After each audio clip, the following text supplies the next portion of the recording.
happens online, an elderly woman is targeted, money is lost, and boom, a headline appears. Nigerian nationals arrested or caught in a national romance scam. But way beyond the headlines, there are bigger issues because every time these stories break, they do not just affect the individuals, it also affects how Nigerians or Nigeria as a nation is perceived outside of Nigeria. This has become very concerning and it raises the question, how are these issues affecting Nigerians, both home and abroad? And another important question is, how does it affect individuals, Nigerians who are trying to build legitimate source of income outside of Nigeria? My name is Esther Omelo. And I am Kelvin Raphael. This is the Briefing Room. Stay with us.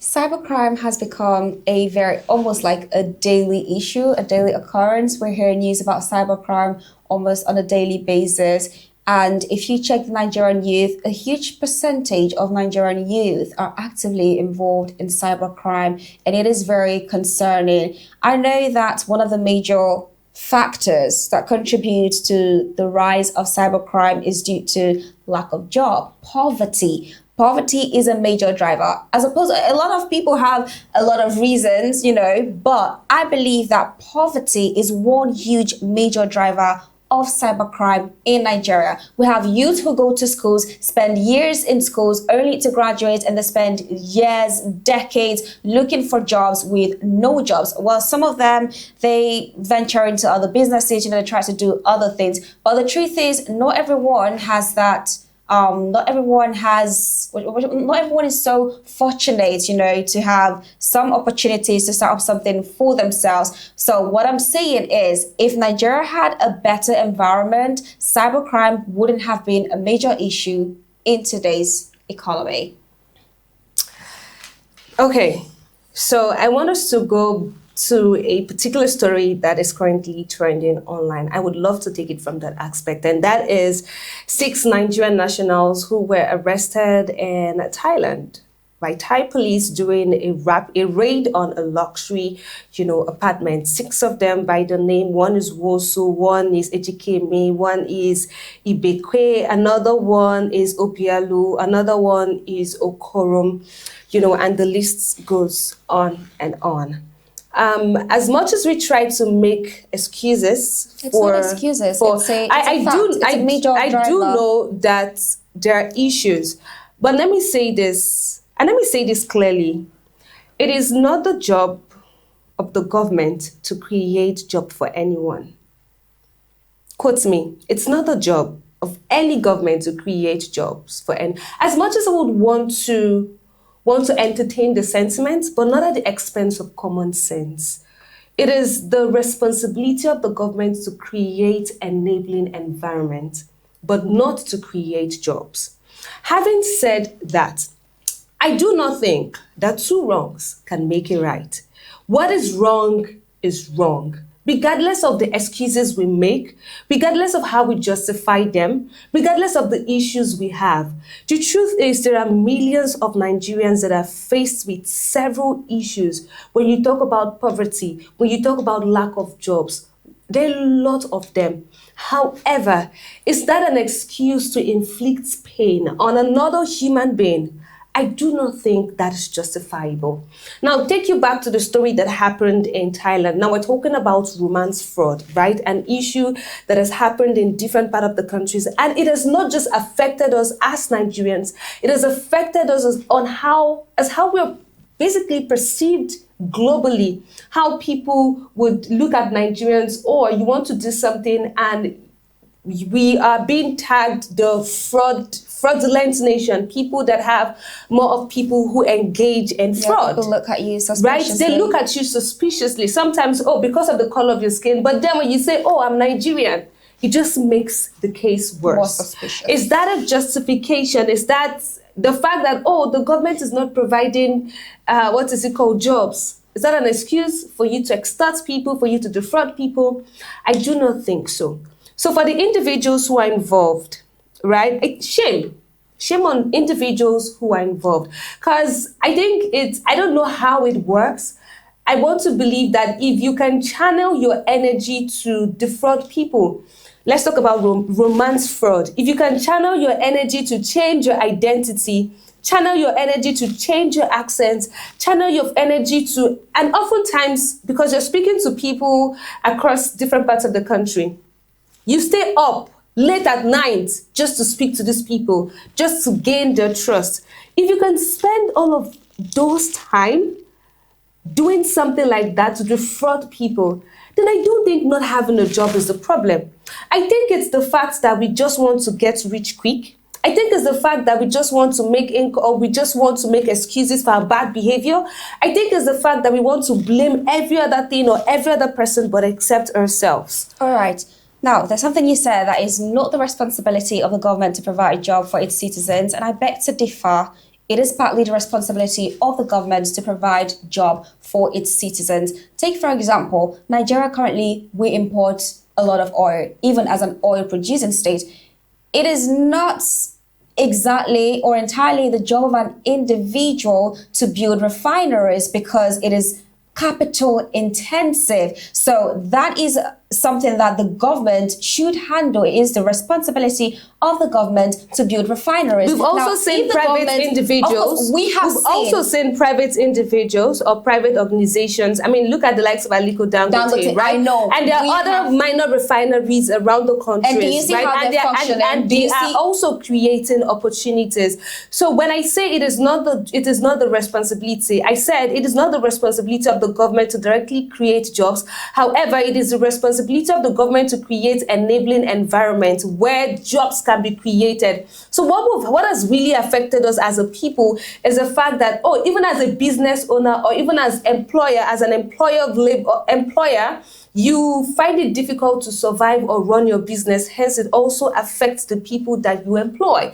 But when you say it is the sole responsibility of the government to create I didn't jobs, say it is the sole responsibility. Honestly, I said it is partly the responsibility of the government, because there are some jobs that it is the government, like, for example, now, building refineries, right? It is a duty of the government to build things like that, so private individuals can, if you have the money. Private individuals can, but it is highly capital intensive. So things like this, it is the government who should invest in all of these things. When we talk about agriculture as well, the government should invest in agriculture and provide more opportunities for the youth. Yeah. Like, it is also partly the responsibility of the government to provide jobs for the citizens as well as create an enabling environment. Now, the truth is, it is a fact that poverty is a major driver of cybercrime. It is a fact. Whether you think that people say that as an excuse or anything, it is a major fact. Have you been to Nigerian universities? Let's be honest. Oh, sorry. I attended a university in Nigeria. Okay, yeah, so we have people who struggle so much to go to school. Some of them even have to pay their bills by themselves. They spend years, like 4 years, 5 years in the university. And of course, there's a lot of money involved in all of these things, only to graduate, and they have they don't really have anything to fall onto. See, there are people who are just looking for survival. When they turn left, there's no way, no opportunity. They turn right, there's no way, no opportunity. Look, being a Nigerian alone has already put you at a disadvantage. So the truth is, if at all the government is going to cut down on cybercrime in the country, then it must cut down on the poverty rate in the country, because almost everyone is just fighting for survival. And it has gotten to the point where they're no longer thinking about the next person. All they're thinking about is just themselves. That is how much, poverty blocks your mind. It blocks your sense of reasoning. It blocks your humanity. Okay. And the only thing you can think of is just yourself. So let's talk about what they often use, right? I'm talking about the perpetrators of this crime.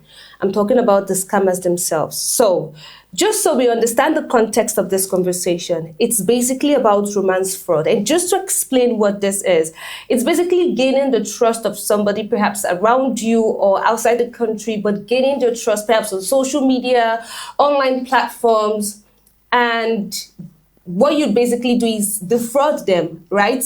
take money from them. And there are a couple of things that they often use: stolen photos. They also use forged identities. They also use, fake careers or custom fees. They also use emotional manipulation and blackmailing involving intimate images as well. Now, they have this attitude of rapid declaration of love, requests for money or crypto, claims of emergencies, refusal to video calls, and what have you.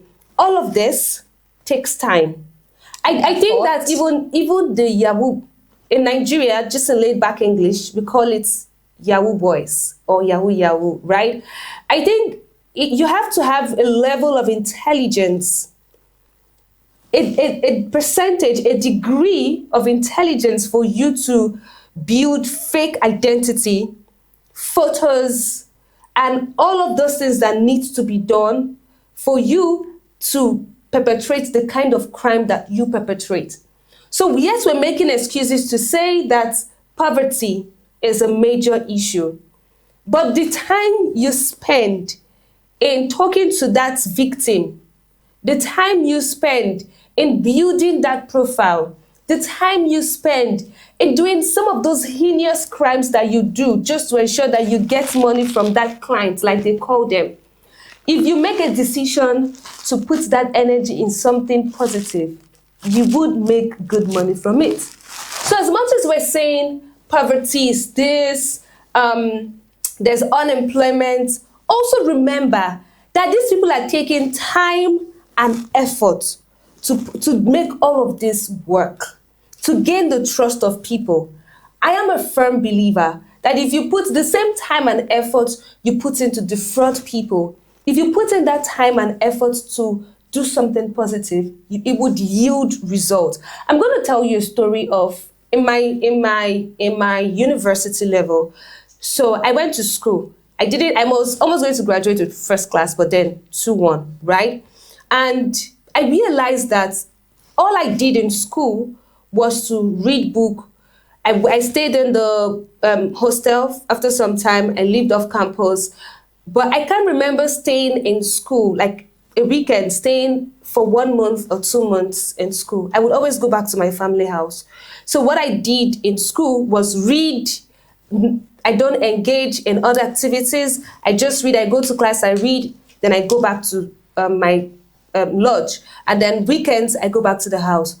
But it dawned on me when I graduated, all of those things I had done. Yes, I studied mass comm, and I had gotten the theoretical aspect of it. Yeah. But I realized that I needed the practical aspect of it.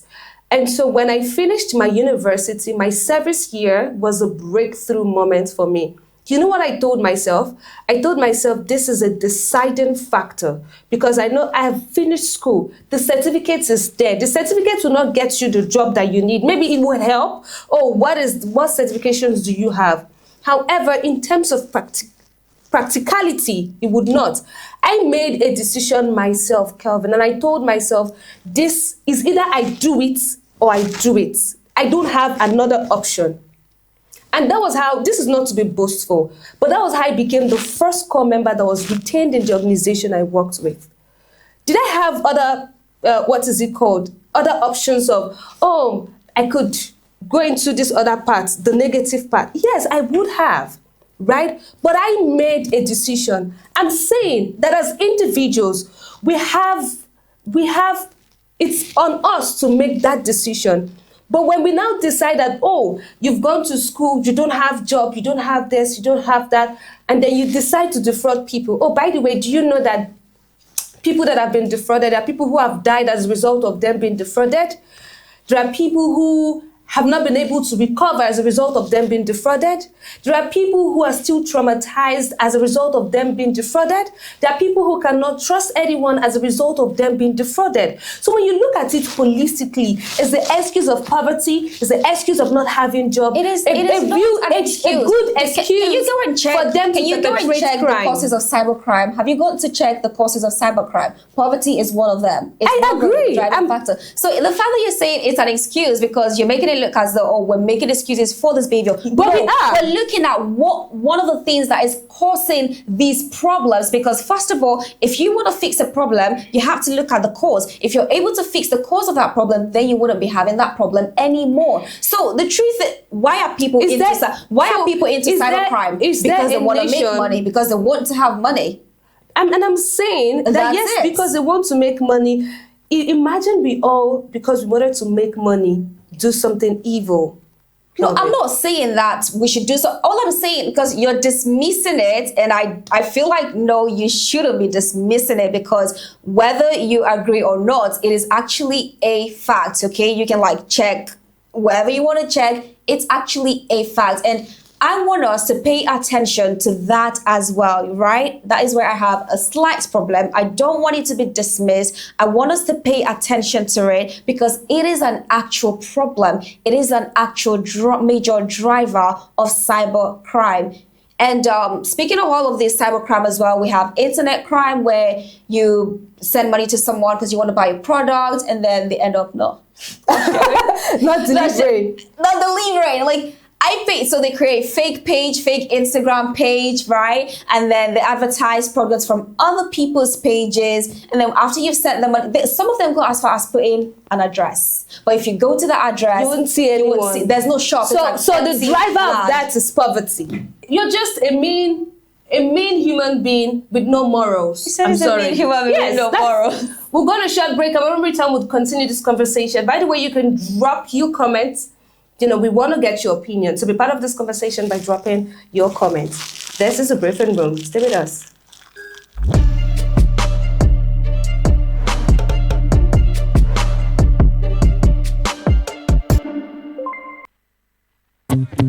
Every brand has a story, but not every story is told the right way. And that's where Kavita comes in. And I want to give a special shout out to Kavita Live. Yeah, Kavita, we don't just shoot. We craft, create, and turn your vision into powerful stop-scrolling brand stories. Because visuals aren't meant to just look good. They are meant to capture attention, spark emotions, and drive actions. Kavita, structure for creatives.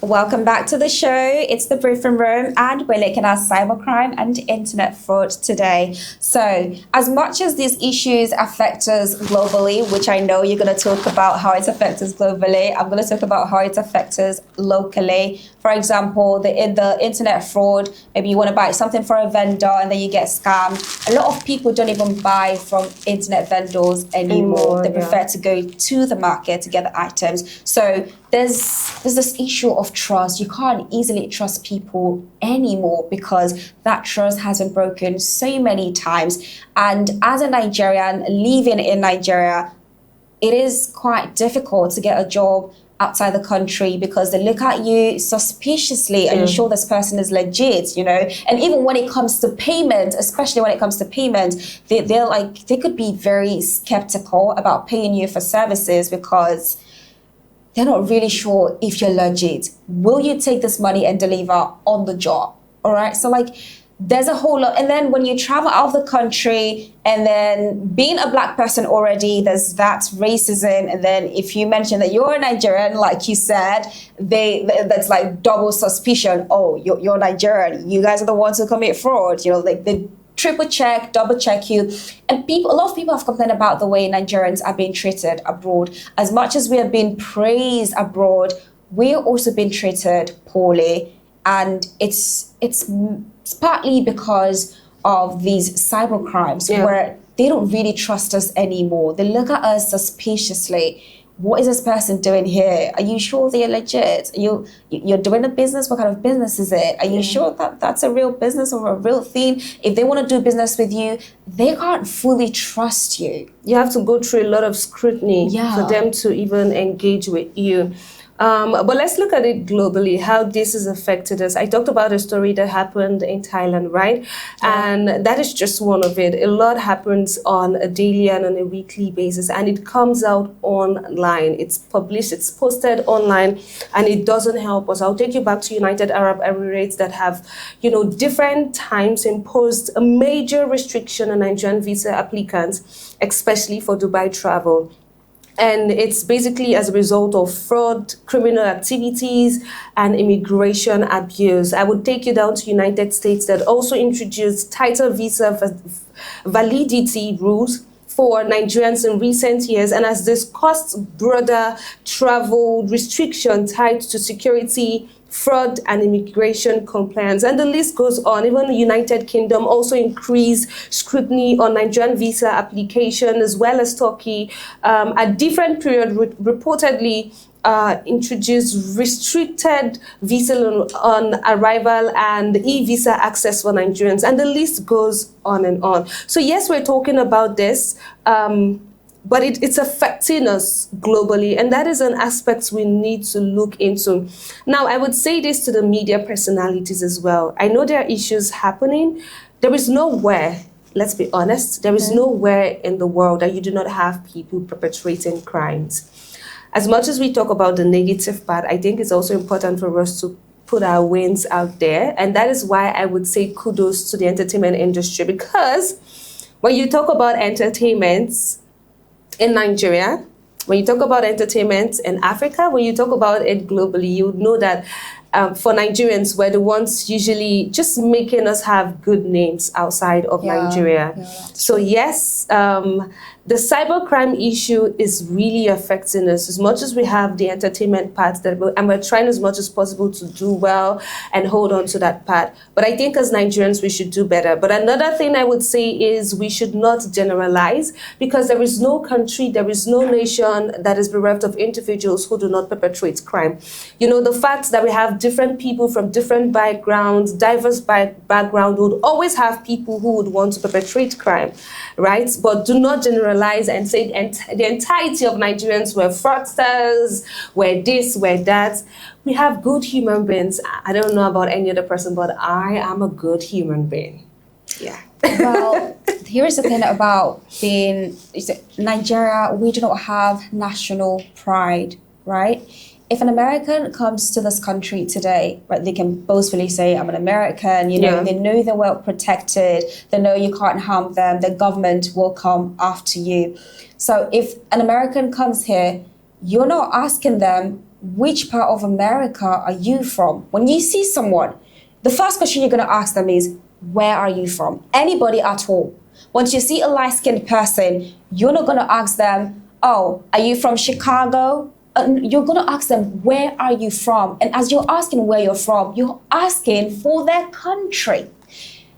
Nobody's going to be asking you, are you from the north? Are you from the south? No, when they ask you where you're from, it is your country. So as much as we have good people in Nigeria, the truth is, if the bad ones among us are making the most noise, then those are the ones that they're going to pay more attention to, because, few good eggs could just destroy the rest of the good ones. So I think that this is an issue that the government really needs to tackle, because nobody really cares if there are still good people in Nigeria. As long as there's one bad apple, it just affects the whole apple. It affects everyone.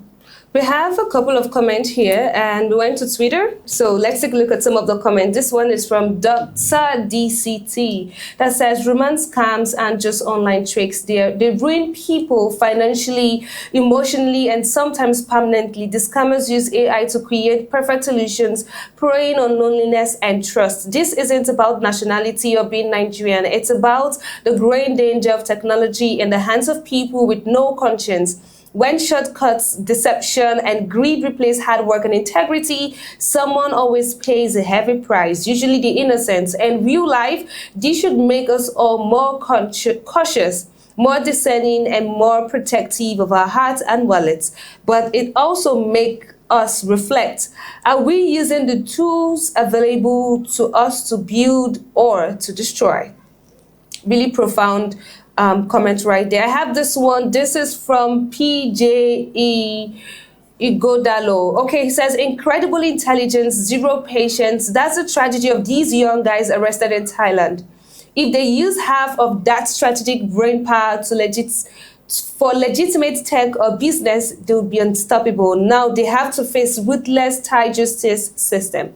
Fast money always come with a heavy price. And I said this earlier, they're smart people. If you could just channel the energy to something positive. This one right here, and this is from Daniel Adelike, that says, lazy ass Nigerians bringing another international disgrace upon themselves, not me. They want to live life their fathers and forefathers never lived. They want to drive expensive cars without having to work legitimately to earn it. May the shame and bad name live with them forever. And finally, I have this comment right here, Kelvin, from Olu, that says, criminal activities like romance scams, drug trafficking, and fraudulent AI deepfake operations by a few individuals should never define an entire nation. These suspects are allegedly involved in serious fraudulent acts that damage the image and reputation of hardworking Nigerians across the globe. Many Nigerians abroad are law-abiding professionals, students, entrepreneurs, and contributors to society. Anyone found engaging in scam or criminal activity must face the full weight of the law, because such actions only bring shame, distrust, and a bad image to the country. Someone once said something, that Lagos landlords are building houses for Yahoo boys. It just clicked. Because the average Nigerian cannot afford a comfortable apartment, a comfortable one room, or even a self-con in Lagos.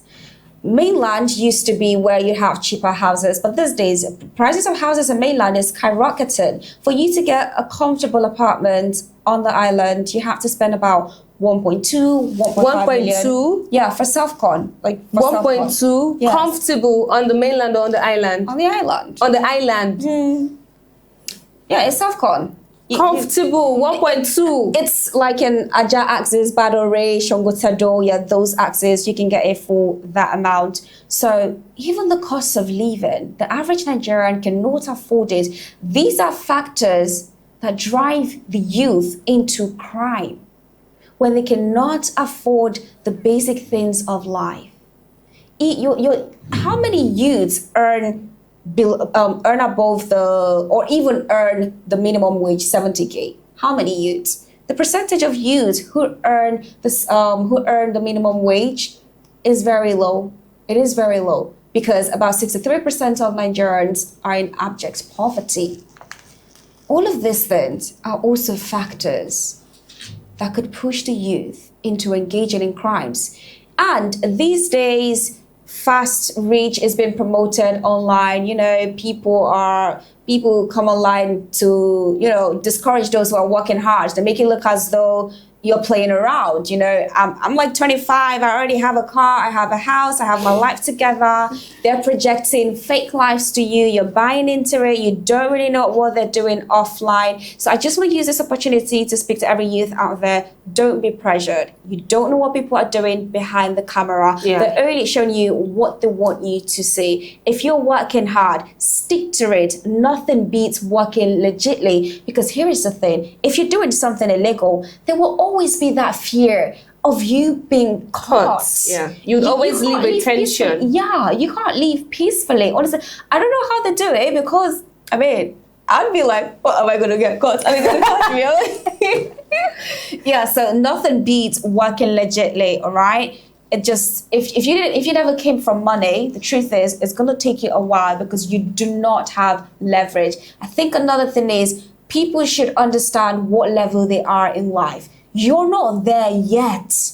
You're not. And you can't get there if you're not there. Yeah, you literally can't. You have to grow to that part of the life that you're pursuing, that you want to get to. But the whole idea of wanting a how many $1,000 bag when you're earning how much? Yeah. Or you want how many million naira car when you're earning I mean, come on. Live within your means. Save up, invest. You're gonna get there eventually. You're gonna make it eventually. So crime is never the answer. Crime is never the solution.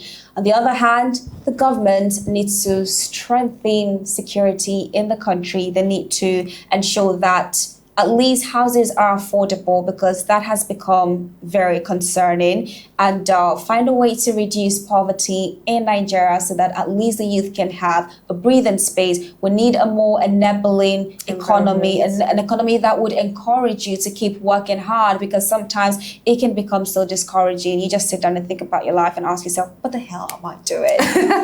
Thank you so much for being part of the show. And I will close on this note. For everyone who is part of romance fraud, this is a call to you. The truth is, you might have 1,000,001 excuses, but trust me, if you decide to do the right thing, you would make it right. And don't forget the effect it has on people. Don't forget that you kill people, the pain they go through, the trauma that you inflict on people under the name of making quick money. It's not worth it at all. But thank you so much for being part of the show. My name is Esther Omelo. And I am Kelvin Raphael. Thank you for watching.